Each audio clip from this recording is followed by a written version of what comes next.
আচ্ছা, যদি মমতা বন্দ্যোপাধ্যায় একদিন চলে যান বা মারা যান, তাহলে বাংলার রাজনীতি ঠিক চালাবেটা কি? একে একে আমরা এই ভিডিওতে সব বুঝে নেব। ঠিক মমতা মারা গেলে কে এই শূন্যতা পূর্ণ করবে এবং বাংলার ভবিষ্যৎ কি হতে পারে? ঠিক আমরা যদি দেখি যে মমতা বন্দ্যোপাধ্যায়, যিনি ২০১১ সালে তৃণমূল কংগ্রেসের নেতৃত্বে বাংলার ক্ষমতায় আসেন, ঠিক তার শূন্যতা বা তিনি যদি মারা যান, তাহলে বাংলার রাজনীতিতে এক গভীর প্রভাব ফেলবে।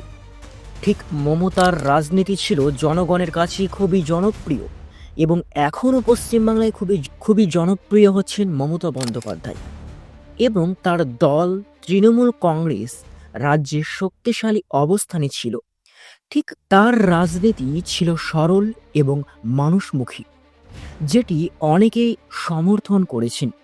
ঠিক আমরা যদি দেখি, মমতার শক্তি ছিল তার জনগণের প্রতি ভালোবাসা এবং নিরলস পরিশ্রম।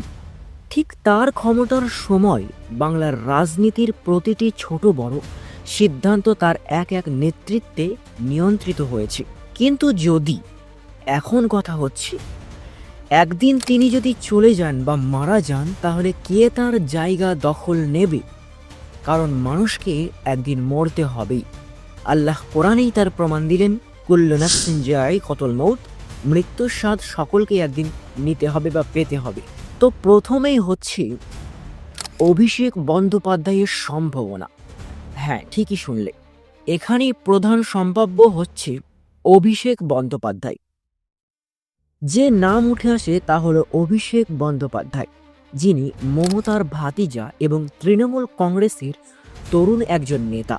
কিন্তু অভিষেক কি মমতার মতো নেত্রী হয়ে উঠতে পারবেন? তিনি এখনও তরুণ আছেন, তার মধ্যে নেতৃত্বের অনেক সম্ভাবনা রয়েছে। যতই হোক মমতার ভাতিজা, কিন্তু মমতার অভিজ্ঞতা তার নেই। অভিষেক বন্দ্যোপাধ্যায়ের ভিতরে মমতার অভিজ্ঞতা কিন্তু একদমই নেই।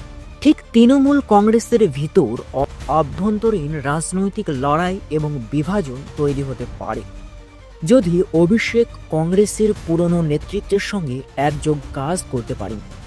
তবে ঠিক তৃণমূল কংগ্রেস একত্রিত থাকতে পারে, কিন্তু যদি বিভাজন শুরু হয়, তখন সঠিক নেতৃত্ব পাওয়া কঠিন হয়ে যাবে। ঠিক বিজেপি এবং শুভেন্দু অধিকারী, হ্যাঁ, পশ্চিমবাংলায় মমতা মারা গেলে বা মমতার পরে যদি কেউ স্থান পায় অভিষেক বন্দ্যোপাধ্যায়, এবং তারপরেও ঠিক অভিষেক বন্দ্যোপাধ্যায়ও যদি পশ্চিমবাংলার রাজনীতিতে না আসতে পারে, তাহলে তার পরপরই আসবেন বিজেপি এবং শুভেন্দু অধিকারী। হ্যাঁ, এদিকে বিজেপি মমতার শূন্যতা পূর্ণ করার সুযোগ পেতে পারে যদি অভিষেক বন্দ্যোপাধ্যায় না পায়।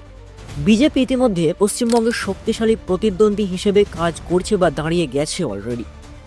তারা মমতার শূন্যতা কাজে লাগাতে চাইবে। শুভেন্দু অধিকারী, যিনি আগে তৃণমূলের মন্ত্রী ছিলেন, ঠিক বর্তমানে বিজেপিতে যোগ দিয়েছেন শুভেন্দু অধিকারী। তাকে অনেকেই মমতার শূন্যতা পূরণের জন্য শক্তিশালী নেতা হিসেবে দেখছেন বা দেখে আসছেন। ঠিক শুভেন্দু অধিকারী বিজেপির নেতৃত্বে পশ্চিমবঙ্গে মমতার বিরুদ্ধে এক বড় শক্তি হয়ে উঠতে পারেন। তবে তিনি কি মমতার মতো জনগণের মন জয় করতে পারবেন শুভেন্দু অধিকারী? ঠিক মমতার মতো একজন শক্তিশালী নেত্রী হতে গেলে ঠিক শুভেন্দুর সামনে যে চ্যালেঞ্জ থাকবে, তা হলো তিনি যদি জনগণের বিশ্বাস অর্জন করতে না পারেন, তবে রাজনীতির মঞ্চে তার মতো খারাপ নেতৃত্ব আর হবে না। ঠিক তৃণমূল কংগ্রেসে আরও কিছু প্রবীণ নেতা আছেন যদি বলি, যাদের মধ্যে পার্থ চট্টোপাধ্যায়, সুব্রত বক্সি এবং মলয় ঘটক, এই তিনজন আছে বা আরও আছেন। এদের মধ্যে ঠিক কেউ মমতার মতো নেতৃত্ব দিতে পারবেন কিনা, তা এখন এক প্রশ্ন হয়ে দাঁড়াবে। তারা দলের মধ্যে মমতার অবস্থান পূর্ণ করতে পারবেন কিনা, তা সময়ই বলবে। তবে প্রবীণ নেতাদের মধ্যে কোনো সমন্বয় তৈরি হতে পারে কিনা, সেটা প্রধান বিষয়। কারণ যদি দলের মধ্যে বিভাজন তৈরি হয় এবং নেতৃত্বের অভাব দেখা দেয়, তবে সেটা দলের জন্য ক্ষতিকর হতে পারে। ঠিক বাংলার জনগণ এবং নির্বাচনের প্রভাব সর্বশেষে বাংলার জনগণই ঠিক করবে তাদের ভবিষ্যতের নেতৃত্ব। মমতা মারা গেলে, ঠিক মমতা মারা গেলে বা দুনিয়া থেকে চলে গেলে ঠিক তার পরপরই কে তার নেতৃত্ব দখল করবে। সর্বশেষে বলি, বাংলার জনগণই ঠিক করবে তাদের ভবিষ্যতের নেতৃত্ব। জনগণের আস্থা অর্জন করতে যেই নেতৃত্ব নিক তাকে জনগণের স্বার্থে কাজ করতে হবে, এবং যে নেতার প্রতি জনগণের বিশ্বাস থাকবে সে নেতা, আমি কথা দিচ্ছি, কনফার্ম সফল হবে।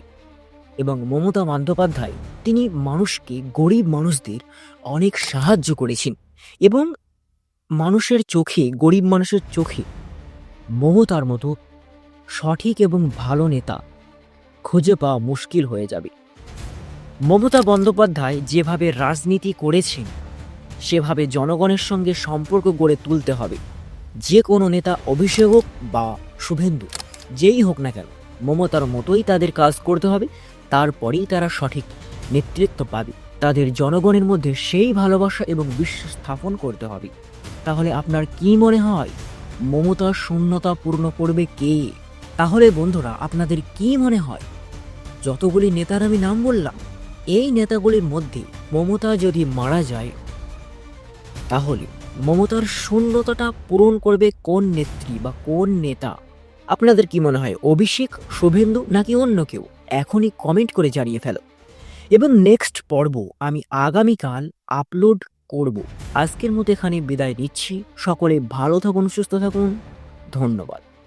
আর এই ভিডিওটির শেষে আমি একটা কথাই বলতে চাই, আমি যে ভিডিওটি বানিয়েছি, যে বলেছি যে মমতা বন্দ্যোপাধ্যায় যদি মারা যায় তাহলে রাজনীতি দখল করবে কি, এটা একটু স্পর্শকাতর হতে পারে, কিন্তু আমি প্রমাণ বলছি, কোনো মানুষ পৃথিবীতে স্থায়ী নয়।